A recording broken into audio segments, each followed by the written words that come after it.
Gente de lá e de cá, na mesa do Cícero. Esta é a nossa terceira conversa. Hoje temos connosco a Isabel Lucas, uma mulher que visita países no futuro, sonhos noutros países, mas que olha para o mundo. O que importa é ir, não é ficar. Ela é a nossa convidada de hoje. Falamos de histórias, de pessoas que entendem esta nova relação entre Portugal e o Brasil, e gostávamos de ouvir a tua opinião, tu que viajaste tão intensamente, tão meticulosamente, tão capilarmente no Brasil, sobre que viste o que muito poucos portugueses viram. Como é que entendes hoje o momento das relações de Portugal com o Brasil? Que futuro é que os encontras? Uma pergunta muito aberta para podermos ir conversar. Antes de mais, eu fico muito contente por me considerarem também um bocadinho de lá, de lá e de cá. Eu sou de cá, fui lá por acaso, as coisas vão acontecendo nestas viagens, sempre um bocadinho por acaso, e eu gosto dos acasos nas viagens e gosto dos acasos na maneira como vou conhecendo tantas pessoas como os lugares, porque depende de pouco planeamento, o acaso implica pouco planeamento. Isto não é necessariamente bom, porque nos causa alguns constrangimentos, mas por outro lado traz-nos a surpresa e uma das coisas que mais me fazem gostar de viajar é o efeito de surpresa, é o espanto. Nós viajamos para isso, faz tempo. Sim, mas por isso é que o acaso favorece às vezes isso, e eu tenho tido sorte porque o acaso não me trouxe em viagem grandes males, digamos assim. O acaso levou-me ao Brasil e levou-me ao Brasil tarde na minha vida. É a primeira vez que eu fui ao Brasil fisicamente, porque o Brasil vai-nos entrando pela casa adentro desde que nós somos muito pequenos. Foi em 2016, portanto, tarde. E fui ao Brasil, não via Lisboa, mas via Nova Iorque. E sai do Brasil para Nova Iorque e não para Portugal. Isto é uma relação estranha, não é? Não. Normalmente, um português que vai para o Brasil segue outros circuitos. Fui assim também por acaso, estava no Brasil, convidaram-me para participar num evento literário que estava a acontecer em São Paulo, e eu fui, e a partir daí essa relação, a primeira relação que se tem, acho eu, é com a língua e aquilo que a língua nos diz daquilo que é um país. Não sei se isto é um bocadinho ou que não nos diz. Ou que não nos diz, mas não nos dizendo também nos vai alertando para determinadas coisas, não é? Que é o primeiro equívoco que acontece à entrada do avião, não é? Primeiro, a pessoa que me está a fazer o check-in estranha o tamanho da minha bagagem comparativamente com o tamanho das bagagens da maior parte dos brasileiros que estavam a embarcar no aeroporto. Ele pede-me para eu mostrar a bagagem, eu tinha uma mochila pequenina nas costas, eu ia por 3 dias, e eu estava em viagem pelos Estados Unidos a fazer reportagem, portanto eu levo os básicos, uma roupa branca, uma roupa preta, fica-se tudo bem, não é? E eu mostro a minha mochila e ele vira-se e diz assim: "Pô, você voa leve." E eu assim, comparado com a maior parte das pessoas, eu estava muito leve. Porque as pessoas levavam malas com compras. Isso até pedires um copo de água. Sim, depois chego lá dentro e eu estava há muito tempo em Nova Iorque, nos Estados Unidos, e pensei, aquele voo leve foi uma gargalhada, foi um pretexto para descontrair, não é? O quebra-gelo, na minha língua, naquilo que eu achei que era a minha língua, senti-me em casa, não é? E entro no avião e depois, passado um tempo, perguntam-me o que é que eu quero, eu pedi um copo de água e a hospedeira, como vocês chamam, a aeromoça, não é? Disse: "Oi?" E eu, "É um copo de água, por favor." E ela diz-me: "Você é argentina?" E eu pensei: não, parece que não estou na minha língua, há qualquer coisa estranha aqui. E pronto, depois foi esse efeito todo, tentar aperceber-me para onde é que eu vou, uma viagem longa, não é? E chegar a São Paulo e perceber e não perceber aquilo que... Há um lado, e isto é quase um clichê, não é? De uma familiaridade que não se percebe bem de onde é que vem, porque São Paulo é muito diferente de tudo que é português, não é? É uma megalópole. Mas, por outro lado, sentir que há ali coisas que são muito familiares e não saber bem exatamente o quê, não ter Isso é uma coisa que tu justificação. sentes no Brasil todo, sentes mais em São Paulo. Essa história da língua não ser a mesma é o que mais nos aproxima e é o que mais nos afasta. De alguma maneira, sim, porque em São Paulo, eu acho que nunca, no Brasil, a cidade onde eu mais ouço oi quando falo é São Paulo. E poderia ser um paradoxo, porque São Paulo é a cidade mais cosmopolita do Brasil e, portanto, estar habituada a várias maneiras de falar podia ser. Mas não, curiosamente, o sítio, os lugares no Brasil onde menos estranharam o meu português foi no interior do Nordeste. Talvez porque há muito vocabulário e uma sintaxe que é comum àquela que é a nossa língua. Porque, se calhar, por ser um lugar muito fechado, não é? Um lugar, se estou a falar do interior do Brasil, um lugar muito mais fechado a contaminações de outras línguas, de outras culturas, por ser pobre, por as pessoas não serem muito dali, mantiveram uma maneira de falar que é mais próxima do português de Portugal. Eu reconheci ali muitas expressões que são comuns aos meus avós, ou se formos viajar para o interior, que são comuns. E eu ali senti-me... Lembras-te de alguma expressão dessas? Não, é mais uma maneira de falar, é mais uma maneira de estar. Nunca houve ninguém que me dissesse não percebi o que você disse. As pessoas percebiam-me e percebiam-me melhor a mim do que uma amiga que ia comigo que era de São Paulo. Sim. A comunicação era muito mais fácil comigo, foi sempre muito mais fácil comigo do que com ela. E ela sentia-se um bocadinho de fora e eu não. Aí senti-me estranhamente pertença e percebi que esta coisa vem de lá de trás, não é?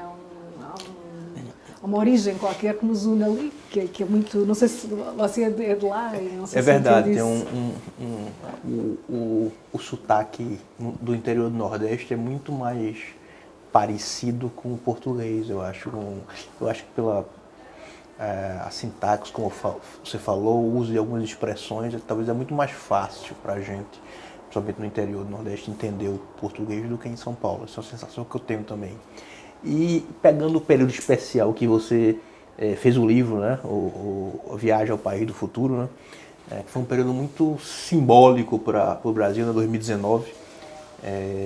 Foi o primeiro ano, vamos dizer assim, de um governo diferente que tinha no Brasil, né, de nossa história. A gente nunca teve uma história assim de um governo mais colocado assim na extrema direita. Nunca foi um país que teve, diferentemente de outros países europeus que já tiveram algumas experiências nesse sentido e talvez estavam mais experimentados para lidar com isso. E aí você passou um período grande viajando no Brasil. E como é que você sentiu as diferenças de percepção entre o Sudeste e o Nordeste em relação àquele fenômeno que a gente estava passando? Que é uma visão de fora, né? Eu tenho uma visão de dentro, mas a visão de fora é muito importante. Sim, a primeira percepção que eu tive foi logo na noite da eleição, em que eu estava em São Paulo e percebi que a cidade estava dividida, ou seja, uma megalópole que está dividida. Portanto, a ideia de que o lado urbano pertence a um espectro e o lado mais interior ou mais rural pertence a outro foi desmontada ali. Até por logo contraponto com o que viste dos Estados Unidos. Exatamente, em que os sítios mais cosmopolitas eram democratas e os sítios mais rurais eram republicanos. Isto assim, posto de uma maneira muito simplista. No Brasil não, convivem as coisas. O Brasil convive nos lugares... A cidade de São Paulo deu-me essa ideia de que no mesmo território conviviam as duas facetas. Depois as pessoas iam-me avisando, não é? Eu dizia, vou para não sei onde, e as pessoas iam avisando, ali é não sei o quê. E eu deixava sempre um bocadinho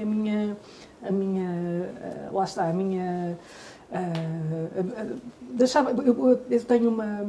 Eu gosto de falar com as pessoas que estão na rua, não me vou meter com elas, não vou meter conversa, mas estou predisposta, e parece que as pessoas pressentem quando uma pessoa está disposta para conversar, e naturalmente conversam comigo. E é uma ideia de que aquele é votante de e pertence a um clichê. Não é verdade. Desmontam-se muitos clichês à medida que se vão ouvindo as pessoas a dizer as razões porque são de um lado ou do outro, porque votaram de um lado ou do outro. As coisas são muito mais difíceis de explicar do que parece. Eu acho que se pecou muito nos Estados Unidos e depois também no Brasil e em todos os países onde se tenta analisar estes fenómenos, que é tentar simplificá-los. Eles têm uma origem que é sempre mais complicada do que aquilo que parece. E há uma razão para as pessoas terem determinados comportamentos. E as pessoas viverem cada vez mais fechadas nas suas próprias bolhas, não é? Sociais, económicas, culturais, territoriais, internauticas, não é?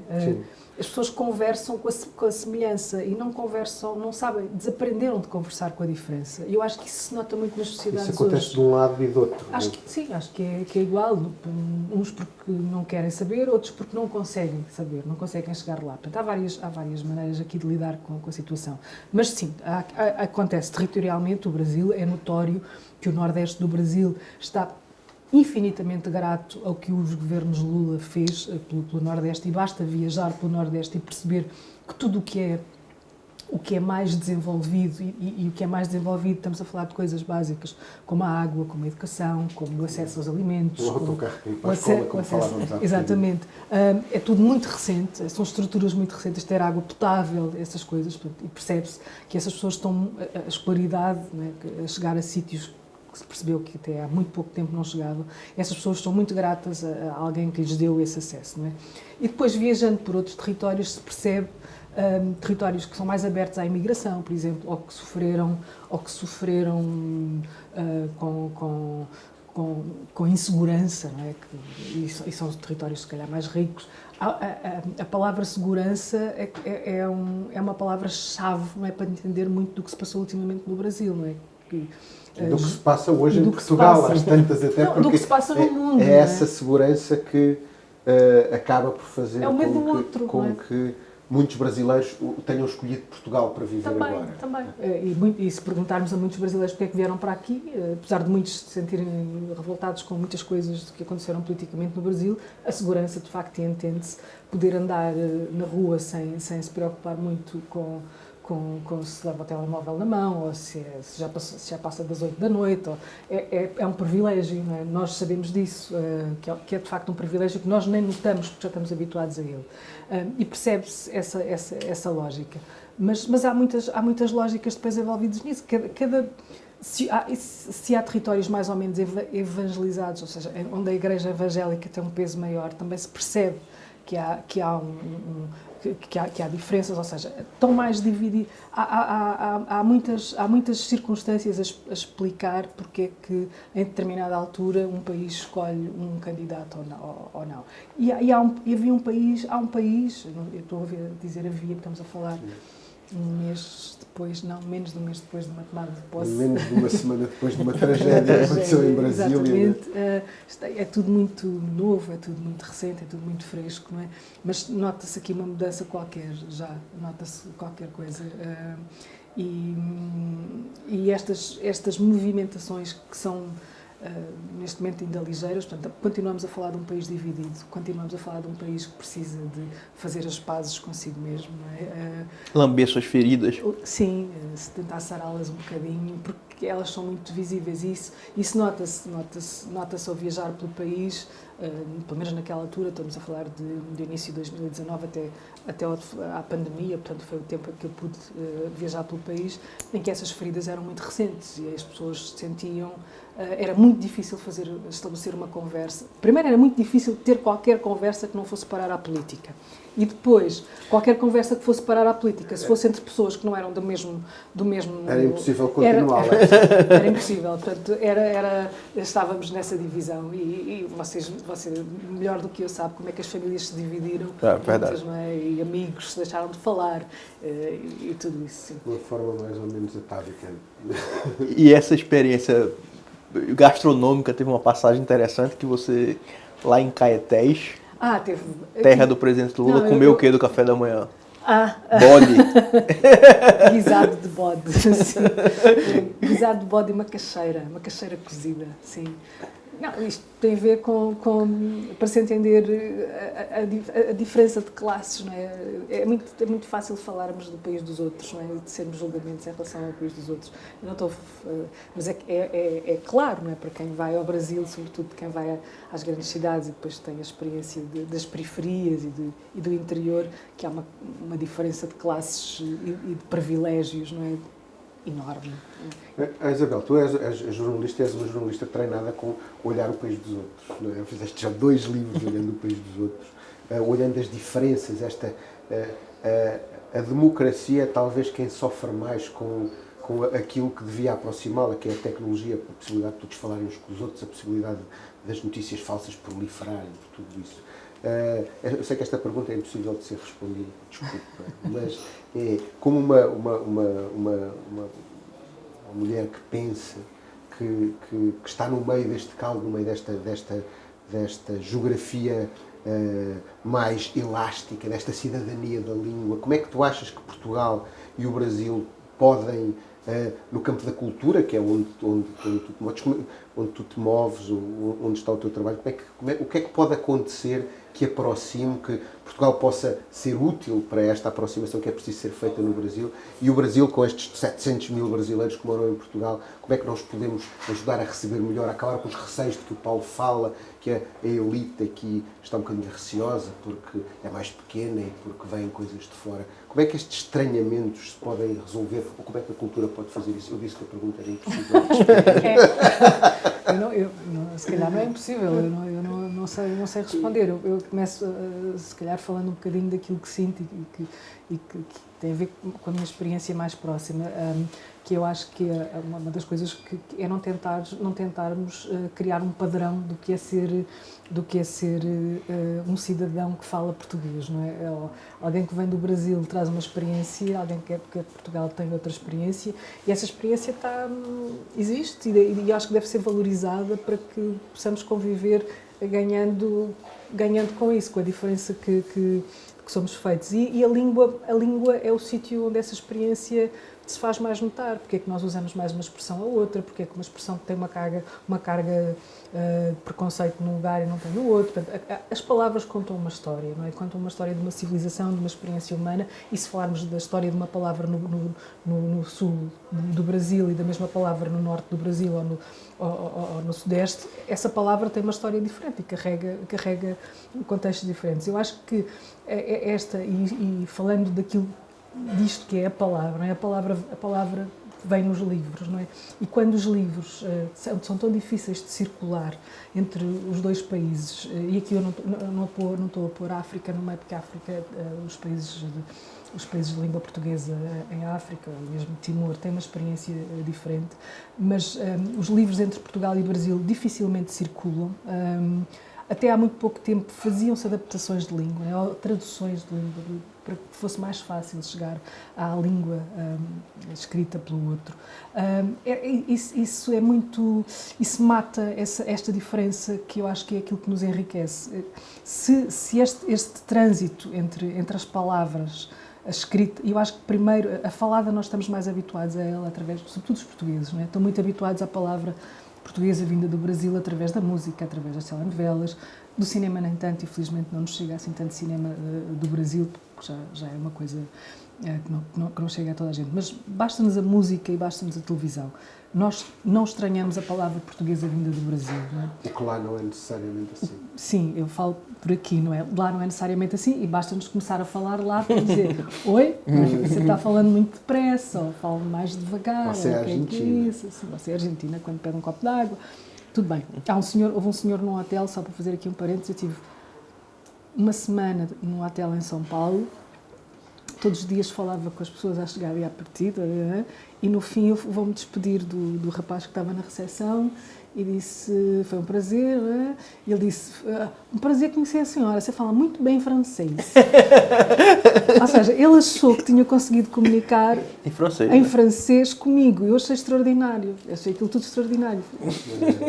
Qual era o nome do hotel? Não, era um bom hotel, mas para dizer que Porquê é que nos é difícil, não é? Eu faço trabalho com livros, escrevo crítica literária, faço entrevistas a escritores há muito tempo, escritores brasileiros, e por melhor que seja a crítica a um livro brasileiro, não é? Por melhor que corra a entrevista a um autor brasileiro, dificilmente aquele livro irá vender bem em Portugal e dificilmente aquele autor passará de um nicho.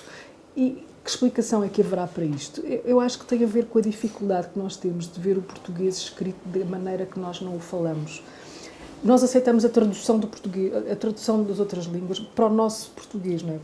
No vosso caso, para o português falado no Brasil, no nosso caso, para o português falado em Portugal.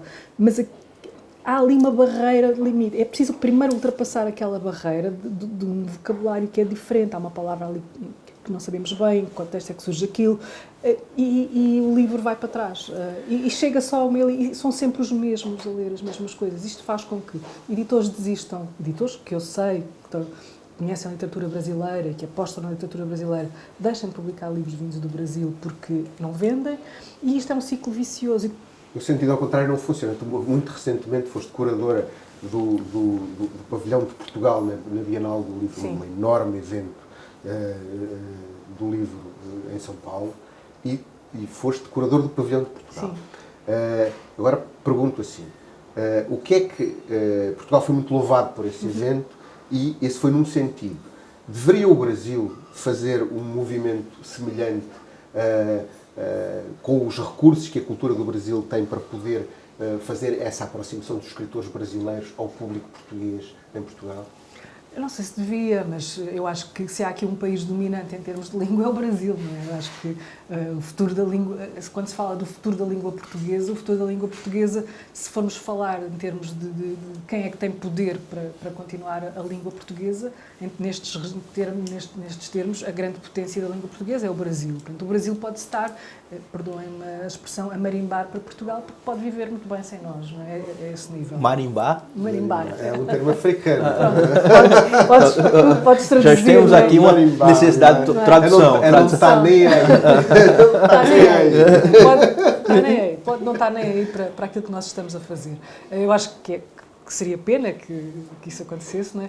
Mas quando eu fiz essa curadoria, a minha preocupação passou por pôr portugueses a falar com brasileiros, precisamente para que esta conversa pudesse acontecer na diferença, e obviamente em muitas coisas que se encontram. E há uma coisa que eu acho que os brasileiros fizeram com o português, que é de louvar, não é? Se por um lado se fala hoje a descolonização está na agenda mundial, não é só em relação às ex-colónias portuguesas e Portugal, mas o Brasil soube muito bem descolonizar-se usando a língua. Ou seja, vocês apropriaram-se da nossa língua, não é? Primeiro ela foi-vos imposta, não é? Era deles, mais ou menos. Mas primeiro foi-lhes imposta. Nós, aquilo tudo as fronteiras são um bocadinho complexas. Primeiro foram-lhes impostas por decretos do Marquês de Pombal, para aí fora. E depois chega um momento em que vocês conseguem transformá-la, libertando-a de uma série de... Ela é uma língua muito mais descomplicada, é uma língua muito mais livre, é uma língua muito mais desobediente, no bom sentido. É uma língua que vocês foram transformando à medida da vossa experiência, do vosso território, das vossas referências. E hoje o português que se fala no Brasil tem muitas expressões que eu acho ótimas e que não me importa nada de as tomar como boas, porque outra das coisas que me fez muita impressão enquanto lá estive, uma das coisas que fez... Fala lá de falar francês bem. Sim, foi estar no Rio de Janeiro e estar uma conversa sobre vinhos, imaginem. No Rio de Janeiro, eu de vinhos percebo muito pouco, mas sim, e no fim da conversa um senhor que estava lá a assistir quis-me perguntar onde é que se falava o português puro. E essa expressão da língua pura é muito perigosa, acho. Tudo o que tem a ver com pureza linguística. Tudo o que tem a ver com pureza de cura não é uma boa ideia. E eu lembro que ele não ficou muito contente com a minha resposta. Eu disse-lhe, não sei de que é que está a falar. Mas dizem que é Coimbra. E depois dizem que é Coimbra, mas isso é uma coisa são lá, as pessoas vem de lá Coimbra que atrás. dizem. Todo mundo de Coimbra diz isso. Se calhar se for para Pernambuco, a tua terra, não é? Não, Também Pernambuco dizem. é o centro do mundo. É onde se fala o melhor português do mundo, talvez. Não é?